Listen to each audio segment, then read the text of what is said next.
Assalamualaikum warahmatullahi wabarakatuh.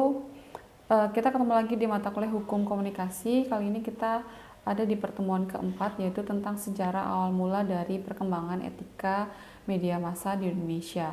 Nah, pertama kali kita mengenal sejarah media di Indonesia itu ditentukan sejarah pers di Nusantara, yaitu dimulai sejak abad ke-8 ketika Gubernur Jenderal Van Inhofe mendirikan Batavisch Novel di tahun 1744. Di mana pada abad ketiga tersebut sejarah pers Indonesia dimulai sejak adanya hukum media massa tentang peraturan tentang media di Indonesia pada tahun 1856 atau tentang regiments atau tentang Regiments of the Dorpens in Netherlands Indi tahun 1856.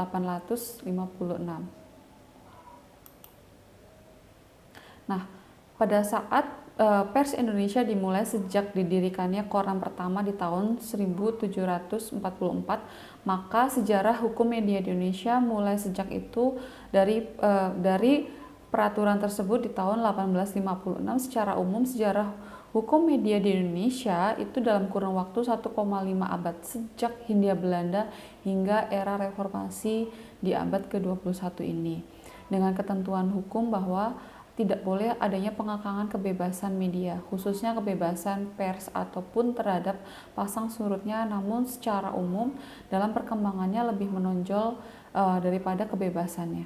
Masih pada sejarah pers di Indonesia, bahwa sejak jatuhnya rezim Orde Baru di tahun 1888 yang digantikan di era reformasi, berimbas juga pada perkembangan media massa yang tadinya sangat terkekang oleh masa Orde Baru dan era reformasi. Muncullah atau terbitnya Undang-Undang Nomor 40 Tahun 1999 tentang pers, di mana dalam undang-undang tersebut istilah kebebasan pers itu dirubah atau diganti dengan kemerdekaan pers, sehingga lahirnya undang-undang tersebut menjadi sebuah awal tumbuhnya dari media massa di masyarakat, dan banyak orang yang mendirikan perusahaan media massa seperti di bidang pertelevisian, radio, dan juga media cetak. Isu atau materi hukum media yang pernah berlaku di Indonesia. Nah, hukum memberikan sebuah kewenangan kepada penguasa secara seluas-luasnya untuk melakukan sebuah sensor preventif, di mana sensor preventif itu sendiri merupakan sensor yang dilakukan sebelum sebuah media massa tersebut diterbitkan. Dan di sini hukum media yang memberikan sebuah kewenangan kepada penguasa untuk menutup atau memberedar sebuah media. Lalu hukum media yang memberikan kewenangan kepada penguasa untuk mengeluarkan atau mencabut sebuah izin, atau sebaliknya mewajibkan media untuk mendapatkan izin sebelum menerbitkan medianya. Dan hukum media yang berisikan jaminan kebebasan pers atau kebebasan dari pers. Sejarah hukum media dapat dibagi menjadi 3 periode. Yang pertama, periode pertama adalah periode sensor preventif, di mana periode ini dimulai sejak keluar peraturan pertama tentang pers yang mengatur tentang sensor preventif sampai dicabutnya peraturan ini di tahun 1856 hingga 1906, yang dilanjutkan pada zaman Jepang 1942 hingga 1945. Periode yang kedua adalah periode perizinan atau pemberedelan. Periode ini berlangsung sejak kedatangan Jepang di tahun 1940 hingga 1942, dan kemudian berlanjut ketika terjadinya pemberedelan 13 penerbit pada masa akhir demokrasi liberal pada akhir periode Orde Baru di tahun 1957 hingga 1998. Lalu periode ketiga. Periode ketiga itu merupakan kebebasan pers, atau periode ini dimulai sejak adanya Republik Indonesia diproklamirkan hingga menjelang berakhirnya demokrasi liberal di tahun 1945 hingga 1957, yang dilanjutkan pada masa reformasi 1999 hingga sekarang.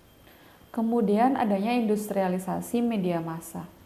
Nah, yang dimaksud dengan industrialisasi itu sendiri adalah suatu keadaan di mana masyarakat berfokus pada ekonomi, yang meliputi pekerjaan yang akan semakin beragam, spesialisasi, gaji dan juga penghasilan yang semakin tinggi, dan juga di sini industrialisasi adalah bagian dari sebuah proses modernisasi di mana perubahan sosial dan perkembangan ekonomi erat hubungannya dengan inovasi teknologi.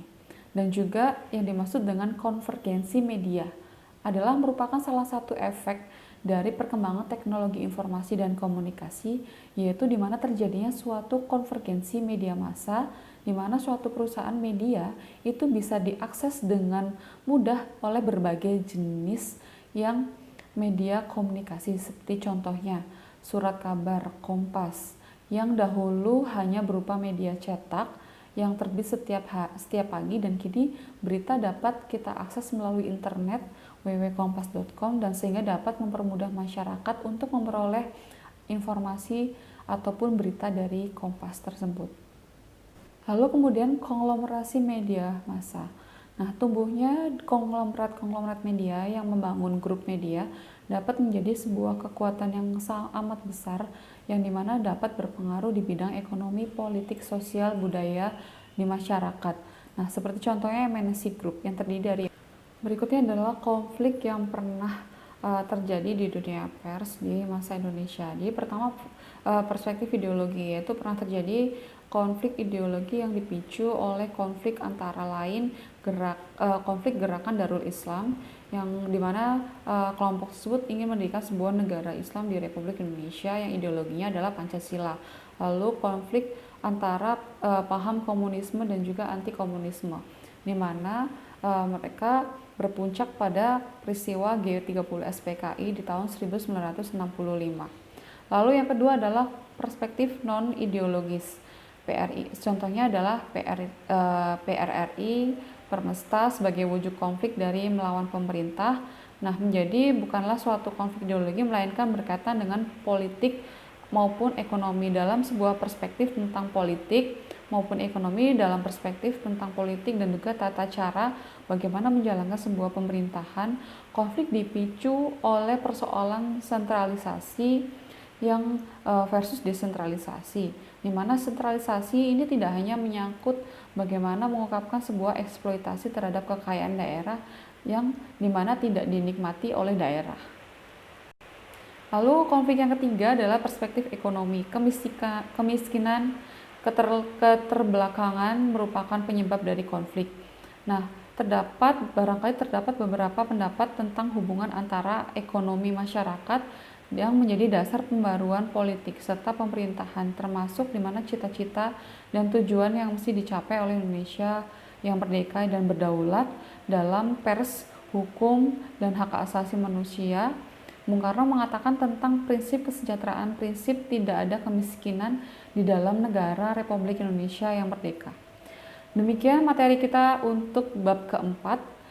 Sebagai tugas resum singkat di sini adalah analisis tentang konflik-konflik dari pers terkait dengan konflik baik ideologi maupun non-ideologi. Pilih salah satunya, berikan tanggapan saudara di kolom komentar, dan saya ucapkan terima kasih. Wassalamualaikum warahmatullahi wabarakatuh.